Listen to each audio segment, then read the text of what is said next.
Good morning, everybody. Oh, today's going to be an awesome Saturday. And matter of fact, before we get too further along, I just want to make sure that you can see me and hear me. And so, by the way, by putting in the chat where you're from, we love to know where people are coming from. Plus, that allows you to be able to ask questions today. Yes, this is a live meeting, so you probably don't want to wait to the very end to start asking you questions or even try to put in the question. So if you don't mind putting that where you're coming from, that would be really awesome. So hey, welcome, welcome. We got Atlanta showing up today. My name is Keith Jones and I'm in Virginia. So we love to know where people are coming from. So we got D coming out of Washington, D.C. As more people start to come in, put in the chat where you're coming from. So that way you get to exercise how you get to ask questions. So that's going to be really, really, really awesome. So thank you. Oh, hey, you know what? Before we get started, we wouldn't be having these what we call these property tours if it wasn't for my friend Scott Buckles. Oh my goodness, Scott, I think you've been doing this about I think it's going on 7 years, and you had the foresight to be able to do this and to gather people together because people are wondering about real estate investing and like, should I do it? When should I do it? And you had this vision to get people together online before COVID. And I am so appreciative that you did that because since then, you had this vision to feature real estate investors currently in action as they go through. And I really do appreciate that. And because of that, I'm looking at the chat. We got people from New Hampshire that's here. We have people from Maryland that's here. We got people from Chicago's here, Cincinnati, Virginia. It's just really awesome to see there's different people all over the United States coming to, really get started in this thing called real estate investing. Sometimes some people are very at the beginning stage and they're trying to figure some things out. There are some people who's already doing some things and they really want to take it to the next level. And I'm telling you, Scott, thank you for reaching out to these investors who's taking their time out of their day. I mean, they can do all kinds of stuff, but they're taking their time out just to share some, what I call some really good information, or I like to call golden nuggets, and to really help them in their journey of real estate investing. Even Valerie from Tennessee is saying good morning. So, Scott, I know we're so excited. I want to go ahead and turn it over to you, my friend, because I know how you love to introduce the featured investor, and it's just really powerful. I'm going to turn it over to you, my friend. Well, thank you, Keith. I really appreciate it. Yeah, you and I both love doing these property tours. A couple years ago, you joined up with me to help me continue this journey and sharing our community and our education and showing real deals happening across the country. And it just we're excited to do these every Saturday. We rarely miss a Saturday. I know last Saturday was 4th of July, so we missed that one, but we rarely ever miss them. I'd have to put another number to it. I was looking at all the flyers that have been put together over the last 6+ years, and I gotta believe we're getting close to 300 of these property tours. And but again, Keith, I appreciate you as well. And but guys, we always try to keep this right to an hour. Might go over a couple minutes, but we'll keep it as close as we can. So we don't want to take a lot of time away from our featured investor. This individual I met several years ago in the community when I first got started. I've been a part of this national community now for going on 10 years. And I'll never forget coming up and meeting the group in the Chicago market. I live in Cincinnati, Northern Kentucky. It's a good 7.5 hour drive, but I wanted to get in the vehicle and come up and meet the community. So I made the trip, and I'll never forget going to one of Randy's trainings at the time. Randy was really doing a lot of training at that time, and I don't know if you remember me coming to the meeting place up at the lakes, and we went to the velocity banking training where it teaches us how to reduce debt at a really rapid basis without making a ton more money, but just reallocating. I don't know. Do you remember that, Randy, sitting in the basement of the bank? It was at a bank, wasn't it? Yeah, it sure was. I forgot all about that until you mentioned it. But That yeah, was a long time ago. yeah. And that was part of the hook that really fired me up and really, it actually helped my wife and I pay our mortgage off completely. It helped us do a lot of things. And so let's go ahead and let's keep going here, Randy. I'd like to bring Randy out. And Randy, there's going to be people on today that, and they listen to the recording that have never met Randy Pertler. They don't know your background. They don't know what you were doing before the real estate bug or the real estate drive. You got involved in it. So if you could give people a little bit about backstory and how you got involved in real estate, and I think it's really important for people to know what was it in your mind that you said, you know what, I want to be part of this community with this education and knowledge and mentors. Talk about that a little bit. All right, great. Well, thank you. Thank you, Scott. I'm going to share my screen. That will kind of give me some prompts into some of that conversation that you mentioned here. And just let me know if you can see my screen. Yep, I can see your screen. If you can go to presentation mode, that would be awesome. Okay. Yep, I'll do that right now. Okay. That should be the intro on myself. Yes. So yeah, as Scott mentioned, my background was maybe interesting. A lot of times, I think I've lived three lives because I've had three very distinct careers. Right out of college, I was a teacher and coach, and at the high school level, and I thought maybe that was going to be my career for a lifetime.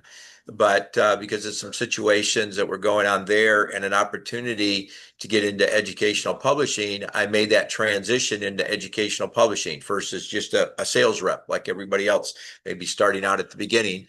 And I accelerated in that, became a regional sales manager, and then eventually the VP of sales of the division that I worked for. And a couple of those published companies were pretty large. So I did three different companies I worked for, and I was a VP of sales of the adult education divisions there. But three times in my career, my position was eliminated. And, that's the interesting thing about climbing that corporate ladder is that the higher you get, the bigger the fall when you do have an opportunity or a situation where your job is eliminated. And what's interesting about that, none of those times was a performance based decision on the corporate. Two companies merged together, and they had a VP of sales. We had one. Their division was larger than ours. They were the one that was kind of taking over our division. So obviously, their VP of sales stayed on. We were bought out by another company. Same situation. 2008, company I worked for laid off 300 people all at the same time, including basically my entire department got absorbed into another division. And managers that reported to me, they lost their positions. Administrative assistants, all those people lost their uh, lost their position. And I love what Bob Tierney, how he puts it, that job security is an oxymoron. And I saw that three times. Now, when he happened to him, it only took him once. I guess I'm a slow learner because, I stuck around and got another position like that, but three times. So anyway, if you're on the Zoom and you love your job, thank God and praise God for that. And hopefully you'll be able to keep that forever. But you may want to look at something that is more secure, even just from an income standpoint. And that's what real estate was. I dabbled in real estate when I was in my 20s, when I was first teaching and coaching. Got one of those Carlton sheets, no money down. Anybody older than 50 probably knows what I'm talking about. So they were one of the first gurus on TV. And I did. My first couple deals were owner finance deals. They were land contracts in Michigan. They were actually pretty cool deals. So I got involved in a little bit, but when I moved to Chicago to take this position in educational publisher as a VP of sales, I left all that real estate behind in Michigan, really focused on my career. It wasn't until about 2008, after I experienced another one of these situations where my position was eliminated that I'm like, you know what? I loved real estate before. I did it before. Maybe it's time to revisit that again because I don't know if I want to go through another one of these situations where I'm doing well and feel very secure, and then something happens at the corporate level. So I got involved in real estate. I maybe did maybe 10 to 15 real estate deals. And some of those were buy and hold. So I had some rental properties, single family homes, most of them had a 4 unit building, a 3 unit building. And I flipped a couple properties. And then someone introduced me to Renatus, had me come down. It was even the company before that when Renata started, and had me come down to a meeting. And I saw it. I was impressed with the stuff. But I was asking myself, do I really need this? Because I'm already doing real estate and it's going pretty well. Well, I was invited to a workshop on a Saturday, and it was the fix and flip instructor for this company. And he just flipped, I think that year he flipped 25 properties with an average, profit of 25 to 50,000 per property. Did the math in my head. He was making a lot of money, a lot more than I was flipping properties at that time. So I'm like, I'll go to the workshop, see what I can do. And I remember taking notes. And oh, by the way, this light turns off once in a while. I got to kind of move here in this office because it's on a motion sensor. So I remember taking notes, and it was great because I had just flipped the property. So I was comparing what I did with what he does in his practice. And I remember thinking a couple things, man, if I would have done that a little bit different or a little bit better or analyzed the deal a little bit differently, making different decisions then on how much money I would put into the project, I probably could have made maybe ten to $15,000 more. So even though I made, I think, 22,000 on that flip, I'm like, man, that's like leaving money on the table. If I can just get better at what I'm doing, even if I don't do more deals, if I just do my deals better.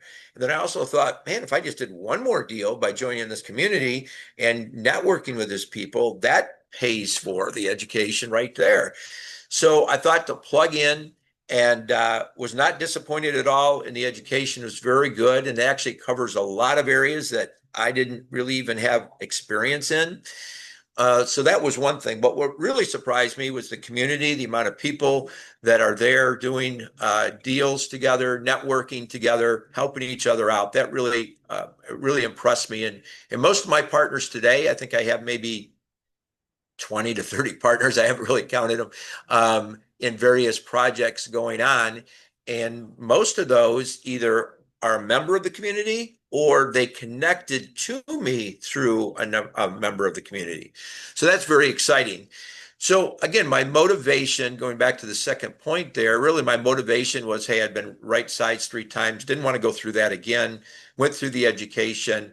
My current portfolio now, a lot of my focus is on luxury short-term rentals. I'll talk about that a little bit more, but I still have rental property. I still flip properties occasionally.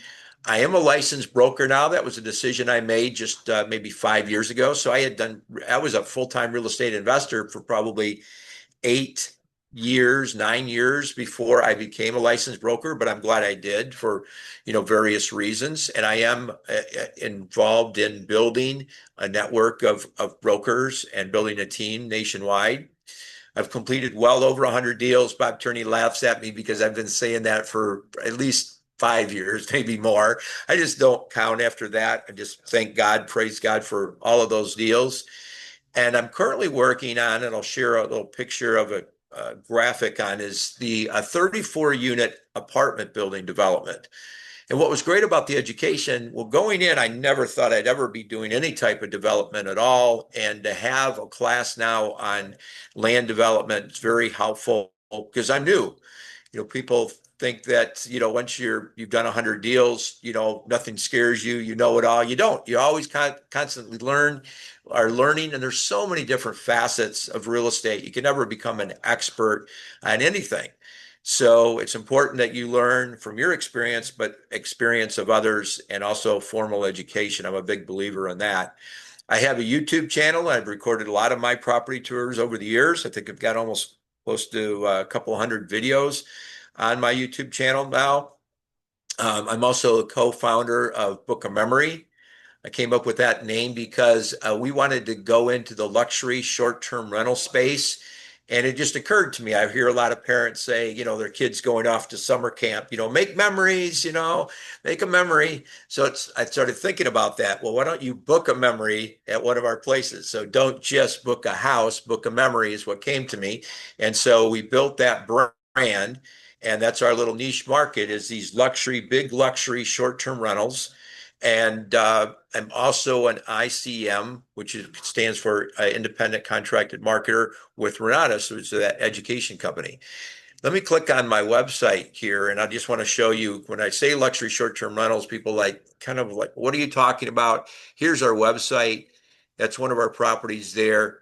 But we've got properties that we own. We own 6 of these huge homes, 3 in the Chicago area, 1 outside of Dallas, 1 outside of Indianapolis, and 1 outside of Atlanta. But we're also now involved. Once we became successful doing that, people started finding out about us. They want us to manage it. That's another wonderful opportunity for income. These first 2 are the newest 2 that we've added now, and we're managing this. This is outside of Atlanta, about 2 hours, 2.5 hours northwest of Atlanta, almost to the Tennessee border. It's in the Blue Ridge Mountains, just beautiful. This waterfall lodge, and the Rolling Meadows is one that we're now managing. In the very first month we managed it, I think we just finished. We got 25,000 in gross revenue for that project or for that property just in the first year. This was one we owned, shaped like the state of Texas. And anyway, I won't go through our portfolio. This is one of our flagship properties here. This is in the Chicago area, in Morris, Illinois. And that particular property, we've got a group paying this weekend. I think they're probably paying about $8,000 for the weekend. We have a music video being shot there on Monday. And then the following Monday, we have a group coming in from the UK. They're renting it out. They're meeting family there. They're staying for 2 weeks, and they're paying $58,000 to stay there for 2 weeks. So that's the potential of some of these luxury short-term rentals that we're involved in. So let me go back to the PowerPoint. So this is just a rendering of the 34-unit apartment building on a golf course. That is an actual picture of the golf course in the background there. And that's in the southwest suburbs of Chicago.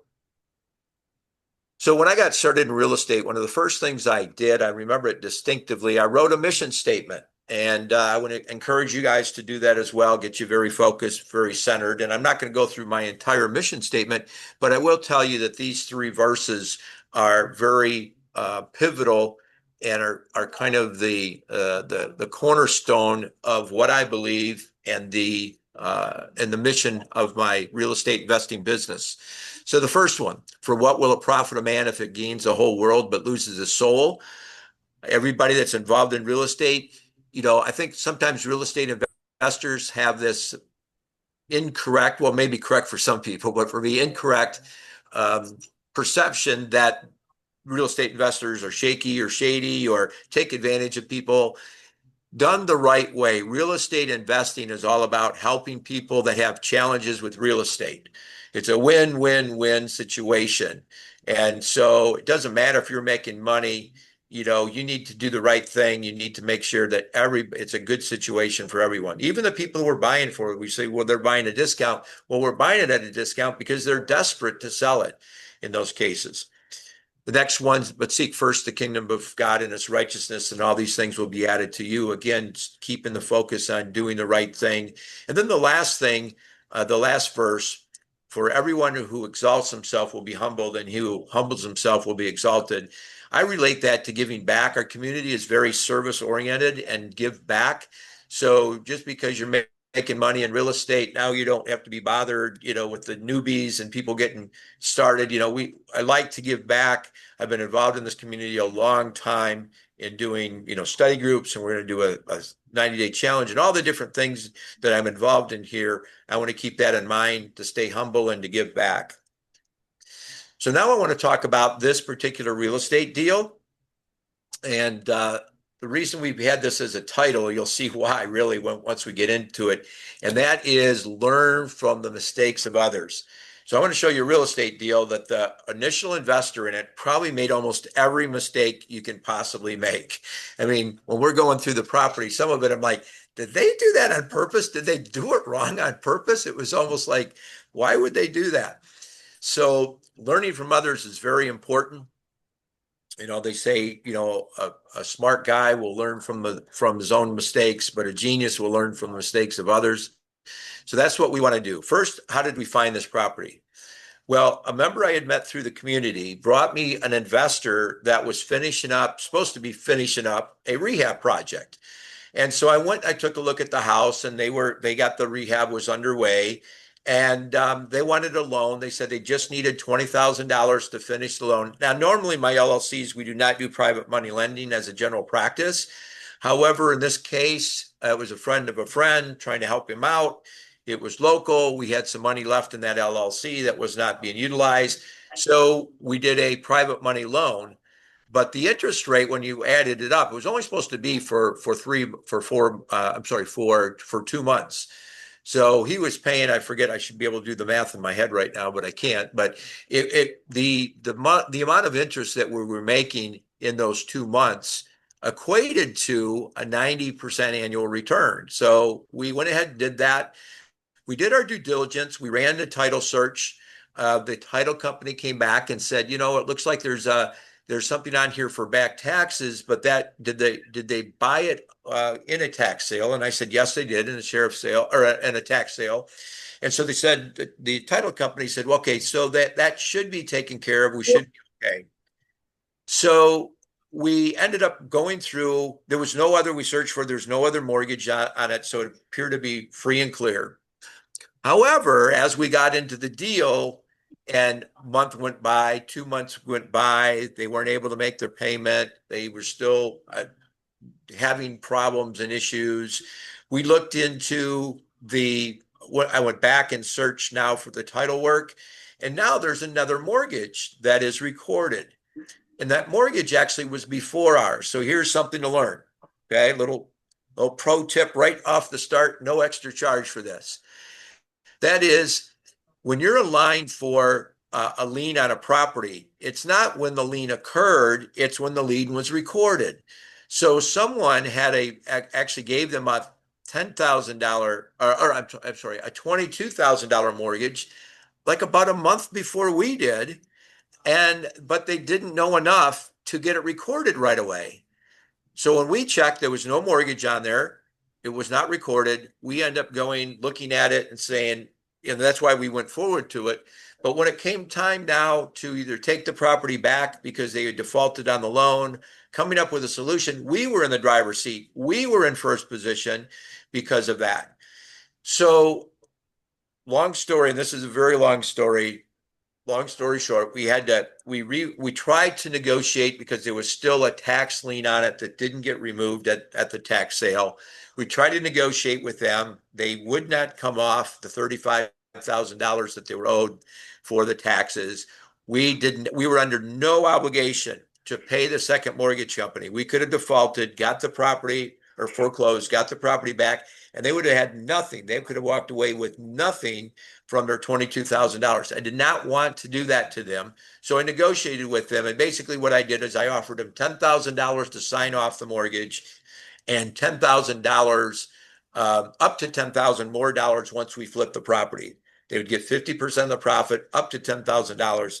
And that's such a good deal. I told her, listen, this is such a good deal. If you want to do this, I'll take that deal myself and you can do the flip. No, you can do the flip.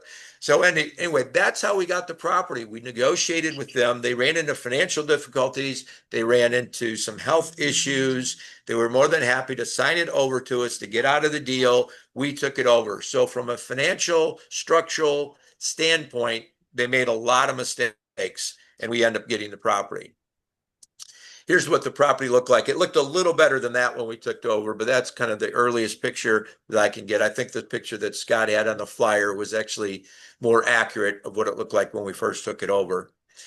And, even though they were in the middle of the rehab, I mean, there was stuff, there was still debris in there. There was believe it or not, they started painting before they even like cleared the place out. It was like ridiculous, the order. That's why I say, like, did you make all these mistakes on purpose? And they didn't smooth out the walls. They didn't prep the walls. They just put this paint over it. And the paint was, if you know anything about paint, the glossier it is, the more it's going to show imperfection. Yep. It was very glossy paint. It was a dark paint. Just so many things were wrong. This was an entryway, kind of a foyer entryway platform that, and you can't see it from the drawing, but this was old tile. They didn't do that, but they weren't removing it either. They were going to try to fix this. This was about an inch thick, so there was a tripping hazard. The ideal end buyer for this will be FHA. FHA has a lot of nitpicky rules, but one of the most nitpicky rule they have is anything that they think it's going to be a tripping hazard, any crack in a concrete, anything like that. They can perceive it as a tripping hazard. It won't get approved for an FHA loan, or they'll make you do it. They'll make you correct it before funding the loan. So here's some of the you can see on the walls. I mean, they didn't prep it. There's stuff. There's bubbles. I mean, this was just really bad, a bad job on their part. This is what the kitchen looked like, but even this one had mistakes. This wasn't big enough for a refrigerator, and the depth of this countertop is different than the wall counter or the wall cabinets. So anyway, had to fix all that. There was holes in the walls where they got into plumbing and they hadn't patched yet, but yet they had painted some stuff. Here, instead of redoing this is the plumbing. This is on top of the kitchen. And instead of taking that out and putting it where the old plumbing was, and it was a little bit more expensive, but instead of doing that, they put it underneath the floor joists, and then they just added layers of drywall to be able to work around it. It was just insane what they had done. And then there was some venting that was in the closets. We changed all that out because some of the closets were almost unusable. Those are two different closets where you got this big venting going through it. Just very poor design. It was probably done by an investor way back, because when this was built, I'm sure it was a boiler system. And then when they converted it to forced air, they just no thought into what would be more efficient for closet space. The bathroom, even though it looked like the tub was newer when they first started the rehab project, the plumbing was still all tore out. This gives you an idea of that lip. This is going into the kitchen. And again, right over the hardwood floor, they put, and there was a couple other layers of laminate. Then they just put the mortar and everything right over the hardwood floors. So it created almost an inch between the dining room and the kitchen. It was just insane. This is the bathroom, same thing. They didn't protect the bathtub. Look, I think that's even a price sticker on it. You could see at one time that was a new bathtub, never been used, and we had to rip it out because it was in such bad shape and so damaged. This was, you can't see it because it's a little blurry, but this was the tile work they did in the bathroom. It was uneven. If you ran your hand across it, you could see from one tile to the other, it was not a flat surface. They put ceiling fans in, which I love ceiling fans, but you've got to be smart about this.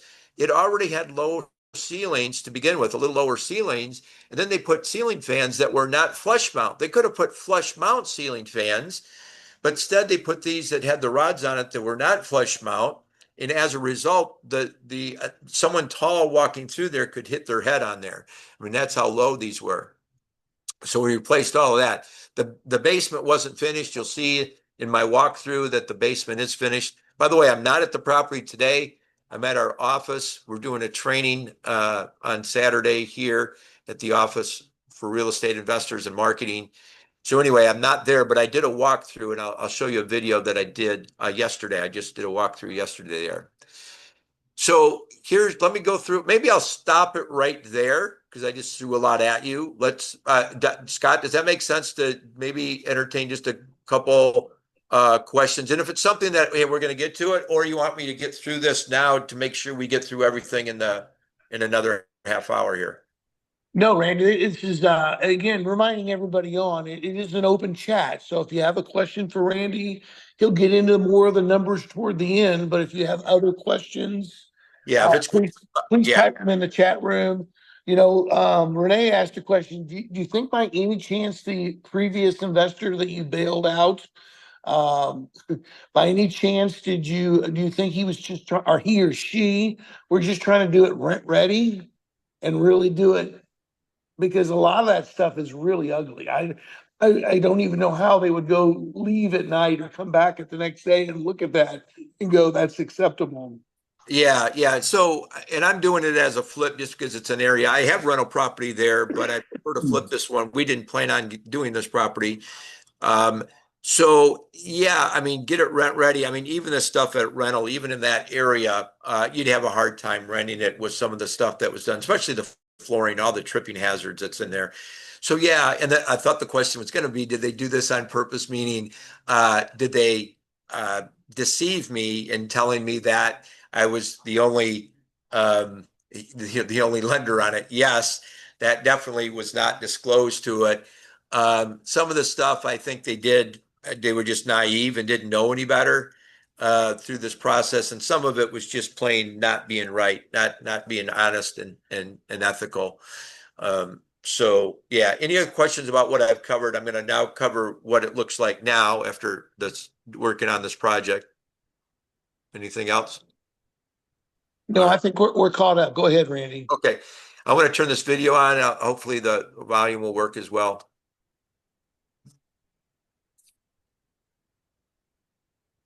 Hi, everyone. It's Randy Perler back again. Thank God and praise God for today and every day. Today, it's a beautiful day. We're in Riverdale, Illinois, doing a follow-up on the property tour that I did earlier. Remember, this is a property that an investor first started the project, and we were a private money lender on it. We had to take the project over because he got in trouble, financial trouble. He had some health trouble. But anyway, we're going to see an update of this property right here. All right, so here's the front. So we changed a lot of things, fixed a lot of things. This was really bad over on the side. You see, we got a slant away from the house. That'll help with the drainage. This will do it as well, so we don't get any water in the basement. Probably plant a bush there before I put it on the market. And we had to level off these stairs, do a little patchwork there. Back around here, didn't have to do too much. Have some the new lighting there, new lighting up here. See, there's where there used to be a garage, but we're going to just fix that slab and level that up. Okay, let's go on and take a look. We have the floors covered, but I'll give a little sneak peek of what the floors look like. I have this taped out, doing kind of the final. Just this light in here. Ordered the covers, so in order them online. This is large return covers. HVAC. Here you'll get a little sneak peek of how beautiful the floors turned out. And check that out. Beautiful hardwood floor. Those hardwood floors run all the way through there, all the way through the living room, all the way upstairs. I'll show you that. We put this little half wall here. Built this little half wall. A little touch-up paint now that we did it. And you see this, we stained the support to match the flooring there. Little half wall. Because think about it, without that half wall, we'd see half of the stove when we looked at the kitchen. That would be pretty ugly looking. I did put a little smaller refrigerator here. This is a small kitchen, standard 36-inch refrigerator. Even a countertop depth refrigerator would probably look overwhelming there. Or I went ahead and bought a smaller refrigerator. You can see the tile, backsplash tile, really pops because everything is white in here. So I really want a very colorful backsplash. You've got the stainless steel appliances here. This is a quartz countertop. I've been using this for quite a bit. I love it that you can't see because the light's not directly on it right now, the natural sunlight, but it sparkles. There are little pieces like of glass that reflects, and it's really quite beautiful. That's the same thing with this overhang here, bar, so they can sit there and eat. Let's go down to the basement. Now the basement was completely unfinished before. And what we've done is, at least this floor is being covered up, but it's the same deluxe vinyl plank that is down here, luxury vinyl plank. They also call it LVP. So we did all that flooring. That wall was not there. So we finished off that wall, giving it a nice family room feel down here, making the space a little bit bigger. And then over here is the utility room. Hop on some light here. So there's the washer and dryer hookup. Washer and dryer will be right there. We are replacing that hot water tank. It's not functioning. So we are going to have a new one in there installed. The furnace was in pretty good shape. We'll just have it appropriately cleaned and serviced before it goes out on the market. But that's in really good shape as well. The electrical box, we didn't really need to do a whole lot with this. I haven't seen it in a little while. Just need to get everything. Oh, it is labeled good. They will require that. More than likely, this will sell to a homeowner that will be getting FHA financing on it. So when you do a rehab, you want to make sure everything would be FHA compatible. Oh, by the way, you see where we did the black in the ceilings, and then with the can lights. So that's kind of an in style, and plus it's that you don't lose. I do like doing drywall ceilings, but you lose an inch or two here. So it's nice about it. With its black, your eyes don't stop there. It makes the ceiling seem higher. You're not really focused on the ceiling that much. So to have it black, then also not to have the inch of drywall or so protruding down is also an advantage. So let's go upstairs. So as you notice, there's a window air unit in there. That's basically for my workers right now in these hot days. We will install central air soon, usually when it goes on the market before we have an inspection, accepted offer inspection, it will be installed. So also wanted to point out, I like to do what I call wow factors, which are nice, neat little things. They don't necessarily need to be expensive, but things that people look at and say, wow, look at that lights fixture. Really like that. Wow, look at that backsplash. I really like that. Wow, look at those quartz countertops. Wow, look at the floors. It's beautiful. So anyway, that's what I call wow factors. So let's go up. And by the way, the floor is done. All of these steps are hardwood. So that same beautiful hardwood floor is done there. We just have to now finish up, touch up the painting, all the trimming around. So here's the bathroom. We eliminated the old pile that was built up about an inch that created a tripping hazard that would not have gotten approved for FHA financing. We replaced the sink. Toilet's going to be a little bit dirty here. We're putting in a new window here, so you can see the trim's not done because we've done it because we haven't replaced the window yet. Here's the shower, much nicer. I had to replace all the tile. It was really poorly done. The old tile, if you rub your hand on it, it would not be smooth from tile to tile. There would be bumps, and you can tell the difference. This is done and installed much better. And I usually put some type of design in the tub. We were going to do these on 3 sides, but just because of the dynamics of the measurements, we ended up just doing one in the center there. We also knocked out the soffit that was above here that made it seem like which was much shorter. A tall person probably couldn't have got into the shower at all. So we opened this up and finished that out. Makes it much more roomier and feel more spacious. The bedrooms are all relatively small. It used to have a ceiling fan, which I love ceiling fans, but the ceiling fan that had in here was not a flush mount, and it was really low, and it made the ceiling height feel even shorter. So instead, we went with just these LED lights that are very snug to the ceiling, so you don't get the feeling that the ceiling is low. And it means these closets, each one of these we had to change out a little bit. And you see how that light just popped on automatically. That's a motion sensor light, which again is pretty inexpensive. And it also saved us from running an electrical switch in here. So it saved money, plus it's a wow factor. I love doing what I call turning a negative into a positive. The negative was we would have had to put a light switch in here. That was more expensive. Positive is just with a little motion sensor, kind of gives a neat feel for the house, something that's different that will say, and it'll help them remember the house. Like, remember the house that had the closets with the automatic lights. So this can separate us from other properties. Same thing here, closet. There's good shot of the floors. You know, the light just popped on. And then you got a really good shot of the floors. So beautiful the hardwood floors are throughout the house now. That's one really cool thing about rehabbing these older homes, straightforward with the hardwood floors, sometimes sort of covered with carpet. They have these beautiful hardwood floors that you can finish relatively inexpensive and really adds to the home quite a bit. So same thing in here. Same thing, I'll go to the closet, but it's got the light with a motion sensor in there as well.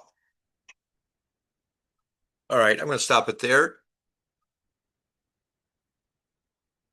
I'm going to go on to now how I funded it, but any questions about the work that we did on the property? Now, keep in mind, this is not a high-end area, and you'll see when we run the numbers. This is very inexpensive starter home. Home values like that in that area, you'll see they're like from 120 to 220.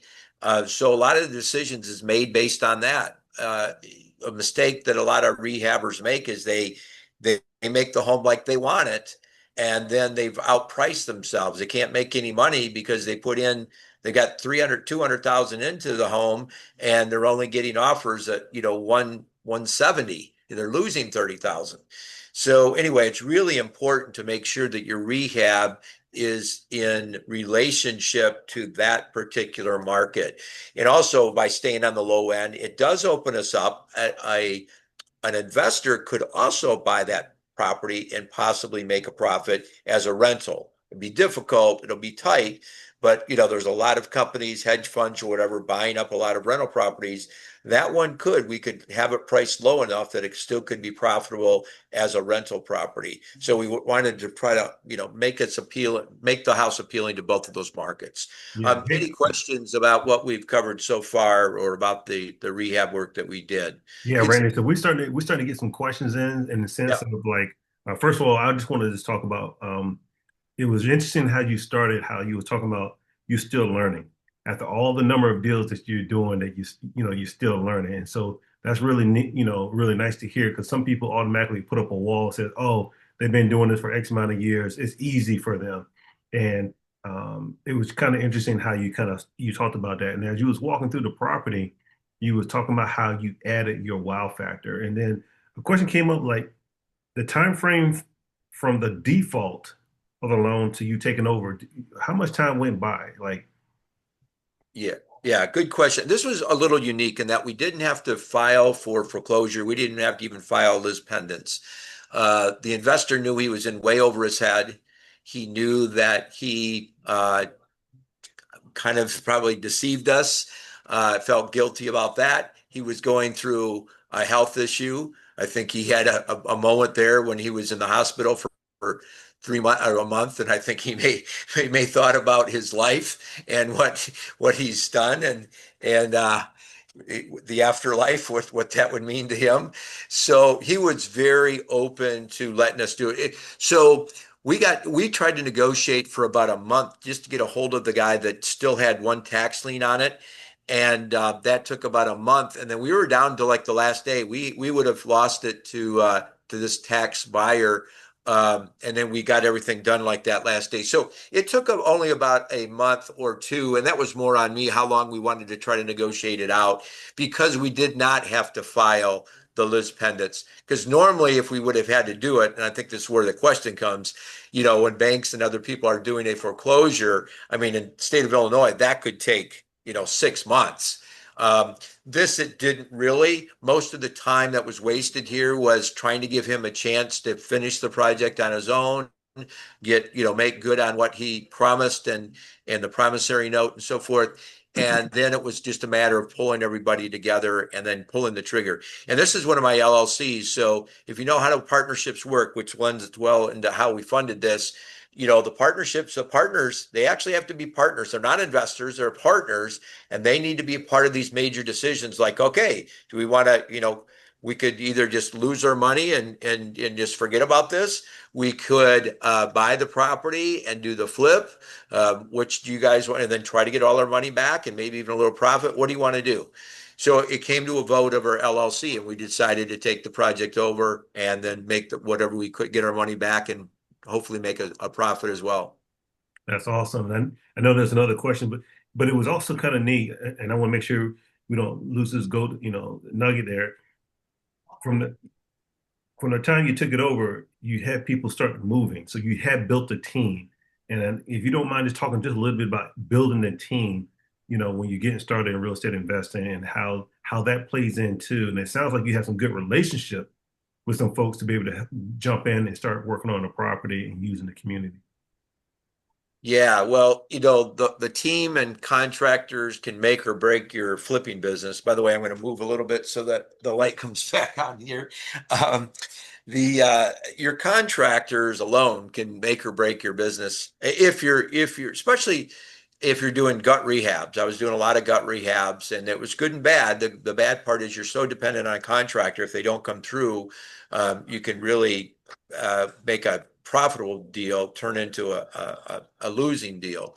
So, but outside of contractors, a team can be whatever you're not good at. So organizing, maybe people that check on the property all the time, maybe do the financial reporting or so forth. So I have different LLCs and partners in depending on which deal they are. I have them a lot of. I think I have maybe 20 LLCs currently. Um, and those are kind of little micro teams, but I always have, like, I got HVAC guys that I can count on now. I've got my tile guy. I have my countertop guy. I have my flooring guy. So anyway, that's really important. And again, sometimes those people change. They don't work out, or they've got their own business, or they're too busy, or they become too expensive to use. But definitely building a team of contractors as well as money lenders, private money lenders. I've got a team of people that would like to, lend me money. Sometimes I can't even use the money that they have available. But I try to keep lenders, equity partners all engaged in a project. Yeah, I appreciate that. And I just looking at the time, I see that, how you fund it. So if you don't mind, go ahead and walking us through, Okay. and then we'll get some more questions on the end. Okay, great.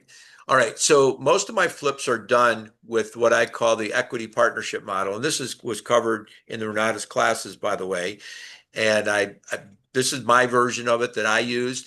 I have equity partners, and then where it says onlineowners.com, that's my S corp. So I have equity partners provide the capital. My company, my LLC, which is really me, or my S corp. I do all the work, and then we split the profits 50-50. And people say, well, wait, you're not putting in any of the money. Everybody's putting in the money. How's that a 50-50? Well, keep in mind, I'm working for them, and I don't get paid unless I make them money. Think about what a great business opportunity that is for them. They can't buy a Subway franchise and then go to the employees and say, hey, you're going to work for me every day, but if I don't make a profit, you don't get paid. Nobody would work under those conditions. But if you think about it, I'm working for my equity partners under those conditions. And I've done projects where I've worked on it for months, maybe even a year, and made little to no money. So it's very important that when you structure your business, you understand the value that you're bringing. And the only way that you're bringing in value is experience and knowledge that you've built over time. So this is my basic model. And most of the equity partners are using their 401k. There's a lot of training around that we have at Renatus, but their direct IRA, their self-directed IRA, their self-directed 401k, and so forth, or savings. That's usually where they put the money into it. So that's how I fund most of my deals that are flips, and even some of these most of the luxury short-term rentals are done that way as well. The split is different, but kind of the same concept. Then I also bring in private money, and we were a private money on this one ourselves. Private money, you need need two documents. You need the promissory note, you need the mortgage, and you need to make sure you record that mortgage. So lesson learned, and the other lender didn't know that, you got to record it right away. As soon as you record it, that puts you in position for a lien position in order to take action if the deal goes bad. So this is the property. Now that was funding, how we funded it. Here's how we're flipping it. And I just ran some comps. And again, this is different. Normally you're going to do all your comps up front. And I did do that before we decided to do the project and take it on our own. I've got to update this one. You can see this high contingent one. Look, if you look at it, that's a Georgian style home just like ours. Ours does not have that bumped out little section by the front door. But other than that, but this is done really well, but it's got an unfinished basement, but everything else is done well, and it's got a garage. Now it's now contingent. This is from the MLS, so that's contingent at 224. I'm not planning on us getting 224, wanting to get more conservative. But there's a few comps that we did and we ran. Here's some more listed, and now there's been another one sold. I'll have to update this. There's another sold property. This is going back 6 months when I ran this.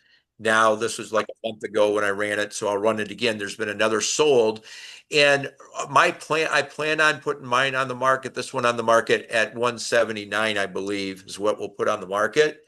When I did the analysis, though, I want to be very conservative, so I put down the ARV at 155. Very comfortable in that. And if it's 175, great. It's $20,000 more. Now, as I analyze this, and this is a simple spreadsheet that I developed that I use all the time to do a very quick analysis. In order for me to do a deal, walking into the deal, I would not have done this deal because my project ROI needs to be at least 30% annualized. You can see this is annualized at 20%. And the reason I do 30% is, remember, I'm giving away 50% of the profit. So I want my equity partners to make 15% on their money, and I would be making 15% of the money. So I would have walked away from this deal now. And in fact, if we do sell it for 175, it actually might have met my minimum requirement. But the other thing in terms of, in addition to the percent, I also need to make at least $30,000. And that's not because I'm greedy, but over time, I've learned that if it's less than 30, like on this one, $13,000 in profit, you say, hey, that's 10% on the project. That's pretty good. Well, it's not pretty good because let's say the roof, I didn't know that the roof needed to be repaired, and now that needs to be repaired. That could eat up that profit very quickly. So I would recommend a minimum of $30,000 profit on even just to do the deal, to enter into the deal. So normally when I do this in person, I have people asking these questions. Well, how can we get involved? Actually, before I go to that, let me just go back and just pause, because now that you've seen the numbers a little bit, let me take any questions there. We've got a few minutes here. Let me take a few questions here. Is there any questions here about the numbers, ARV, budget, so forth? Well, there was a question that came in and said, what was the time frame to complete the project in the beginning? And they put question to once we put it, now this one's done a little bit different because I was so cost conscious on this, and our holding costs really wasn't that much, except for really the opportunity cost for my LLC. This one has taken me, I think we've been in this about we're almost done now. So it might be 3 months. And you say, well, why did it take so long? Well, it's because I have a guy that works for me every day. He's a jack of all trades, very good. I have him on other projects and then also on this project. So other projects, this project. So our cost is really, we kept the cost very low. Right. I understand the time value, we lost a little bit, but because I had to coordinate some things, he's probably started, and maybe it's not been quite 3 months. If you're going to do this project, just as a general rule, if you're all working and you don't have a guy like I do that's really using this project as a supplement to everything else that he does for me, this project, as a general rule, if you think about $10,000 to $15,000 per week is what you should be able to do a project on. So if you think about that, so if it's $10,000 a week, if it's a $60,000 rehab, that should take you 6 weeks, just as a general rule. And that's if you've got crews doing it. you've got flooring people Mhm. going, you've got cabinet installers, you have all that going at once. This, I have one guy that pretty much has done most of all that work on his own. So anyway, it's just a risk reward thing. I knew the guy. I just knew that we have time to get this thing done now and do it right. Well, Randy, if I want to throw something in as well, I'm so glad you shared, backing up just a little bit here. If you would have analyzed this deal from the beginning and you were doing the flip, you would have never done this deal, because making $13,000, it is 13,000 is a lot of money. But as people find out who do this business, it takes as much of my time or your time to do a deal that makes 30,000 than it does 13,000. Yeah. And so, and you have more room for mistakes, or what we call oops factors. Mhm. And we all budget in an oops factor percentage, but there can still be oops factors beyond that. And if you're going thin on your potential profit, you're setting yourself up to have a real hiccup. And so yeah, I'm glad you talked about that, because I've told people on property tours that I've done for my deals, if I'm not making a minimum of 30 to $50,000, I'll just look for the next deal. I mean, there's so many deals out there, and it's all about the numbers, right, Randy? And Yeah. but I'm glad you shared that, because a lot of times people who've not done the business or have not done multiple flips don't really realize that, to do a project that you made 30 or 40,000, or a project you made 15 on, you're still using your same manpower, your same contractors, you're leveraging your lenders, you're leveraging your time. Yeah. So I Yeah. appreciate that.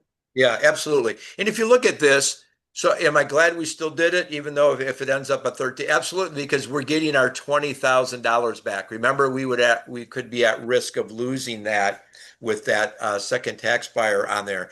So anyway, so it's 20,000 of our money back, plus that, because that $20,000 is part of the acquisition fee up there. It's the money we're paying, the tax, everything that we've got in there on the acquisition was included. So how do you get involved in this community? And I always say that there's two ways to get involved.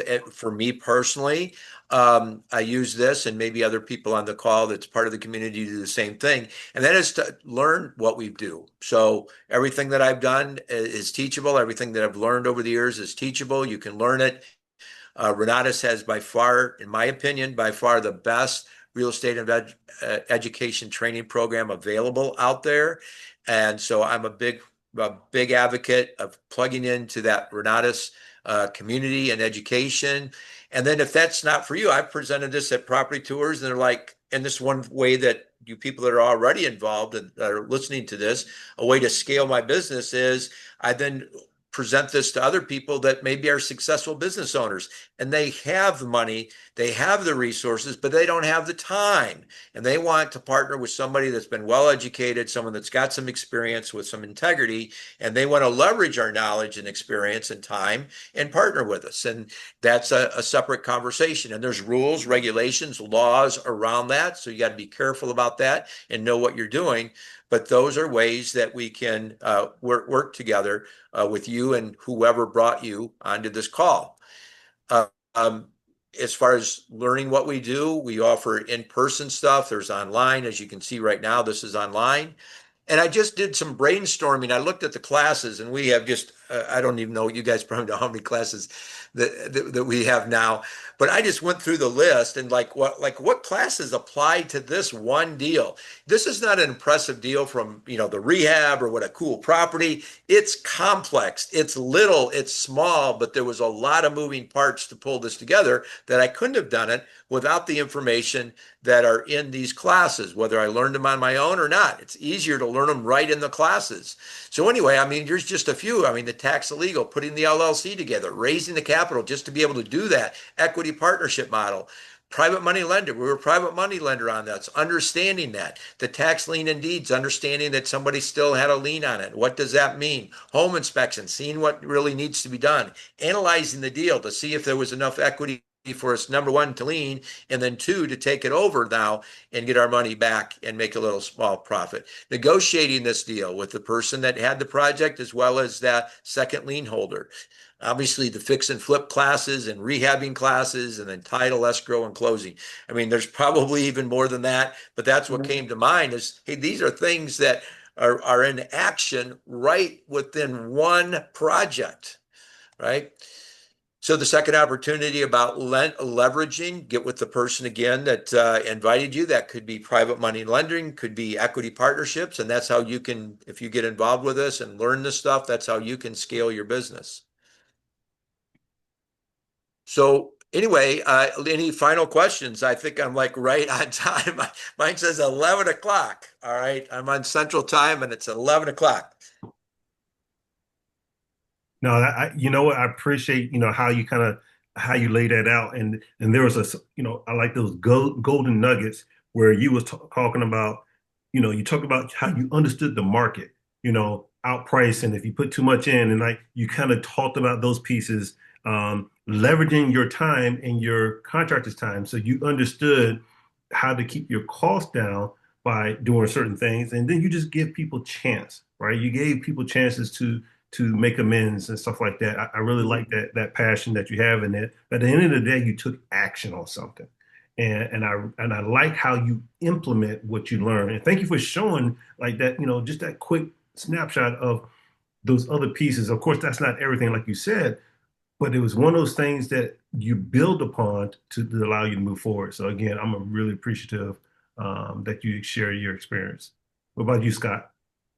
Yeah, Randy, no, what a great property tour. And it's been a couple years since we had you out before, and we just love the fact that you took the time out of your day to share with everybody and give back. And I love where you talked about, you've done a few deals. You've been saying you've done over 100 deals probably for the last 5 years. And so who knows where that number is, but you're still in the mode and you have a mindset that you're coachable and you're teachable. You want to learn.